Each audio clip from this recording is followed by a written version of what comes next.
Once upon a bad time, in a house full of sighs, chores, and distant laughter, lived a girl who had no name, not really. They called her Cinderella, not because it was beautiful, but because it meant ashes, ash from the fireplace, the one she cleaned every single day. It wasn't her birth name. That one had been long forgotten, buried under brooms and ridicule, and the sound of stepsisters shrieking over mirror smudges. But this story, the one you're about to fall asleep to, is not about the ashes. It's about the girl who rose from them. Cinderella's life was a quiet one. Not peaceful, just small. Like the kind of small that makes your voice feel like background noise in your own story. She lived with her stepmother, a woman who smiled like a dagger and walked like a question you didn't want to answer.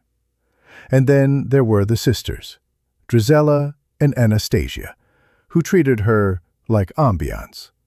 Cinderella was the one who polished their shoes, hemmed their sleeves, and poured their tea just hot enough to burn if spilled, but never did. And still she sang, not loudly, just under her breath, like a hope trying not to be noticed. One day, a message came from the palace, a scroll rolled tight, sealed with gold wax and expensive handwriting. A royal ball, every eligible maiden invited, because apparently this prince was charming, but had zero dating game. The stepsisters squealed, the stepmother blinked twice and already saw herself grandmother to future kings. Cinderella, she just whispered, "I wonder what it feels like to dance." The stepsisters laughed, the mean, open-mouthed kind. "You..." But Cinderella didn't flinch. She just dusted and dreamed. The night of the ball arrived like thunder wrapped in silk. The sisters were a hurricane of lace and perfume, storming around the house, yelling for pins and petticoats. Cinderella stood by the window. She didn't cry, she imagined. A dress, a carriage, a dance, a moment. Something so beautiful it couldn't be borrowed or bought. And then it happened. Not with fanfare, not with sparkles, just a quiet shimmer in the air, like the wind had taken a deep breath. And there, where the night began, stood a woman, not old, not young, but timeless, the way moonlight is timeless. Her voice was soft, but absolute. "You shall go to the ball." What followed was not logic. It was magic. A pumpkin turned into a carriage, mice became horses, and Cinderella? She didn't just wear a gown, she wore a moment. She wore every lost chance stitched into something impossible. Glass slippers, impractical, delicate, iconic, and exactly wrong for dancing, which is why they were perfect for dreams. "Remember," said the woman, "at midnight it all returns." Because even in magic, there are rules. And so she went. At the palace, time stopped. Literally, a clock tower skipped a beat. The prince saw her and forgot to blink. The room hushed. She didn't speak. She didn't need to. Some presences explain themselves. They danced, not like people who'd met, but like people who remembered each other from a dream. He asked her name. She only smiled, because sometimes mystery wears better than a title. Midnight came, not suddenly. It tiptoed in on soft chimes and stolen glances. She ran, not because she was afraid, but because part of her knew magic is more powerful when it ends. She left behind the slipper, not by accident, but as a breadcrumb, an invitation, a dare. Find me if you can. The palace doors opened, not with trumpets, but with quiet awe. The girl who once slept beside cinders now walked on polished marble, her head high, her heart steady. And yes, she married the prince, though not for the reasons they wrote in the simpler versions of the tale, not because he saved her, not because she needed a crown, but because when he looked at her, truly looked, he didn't see the ashes, he saw her, the girl who endured, who dreamed, who never asked to be chosen, but chose herself every single day. The wedding came and went like a gentle breeze, fragrant with roses, heavy with laughter, and sparkling with quiet disbelief from guests who whispered, "Is that the girl from the kitchen?" Yes, and she was no longer afraid of being seen. The palace life that followed wasn't perfect. No story ever is. She burned the porridge once, tripped over her own slippers during a formal waltz, got caught humming to birds on the windowsill like a princess from a children's book. And yet, it was real.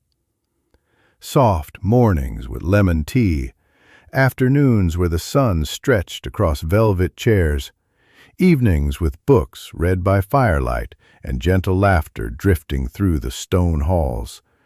She tended the royal gardens herself, much to the confusion of the palace staff. "You shouldn't get your hands dirty," they'd say, to which she'd smile, not softly but brightly, and reply, "My hands built the woman who wears this ring." The prince? He remained charming, though not in the dramatic storybook way. He learned to brew her favorite herbal tea. He read poetry aloud. Badly, but with heart. He asked questions and actually listened. And on rainy afternoons, he'd take off his shoes and walk barefoot with her through the gardens, reminding her that this was not a rescue story, but a partnership. They built something slow, something honest, a life of peace stitched gently over the past. And Cinderella, no longer just a name tied to ashes or glass, became something new. Not because of a wedding or a title, but because she let herself feel safe for the first time in her life. She wore silk, yes, but still sang the same quiet songs. She was kissed by moonlight in ballrooms, and still hummed while folding warm linen in the laundry room. Because, you see, she never stopped being her. Not the girl from the fireplace, not the mystery woman at the ball, but the one in between, the one who chose hope when it was hard, and grace when it was thankless. So, if you're still listening, if you haven't drifted off just yet, maybe the story of Cinderella isn't about finding a prince. It's about coming home to yourself. The castle, the crown, the sparkle, they were just symbols. The real treasure was the moment she realized she was never ordinary. She was just waiting for a world that saw it too.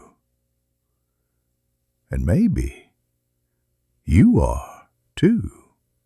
So now, as your eyes grow heavier, let her story wrap around you like silk.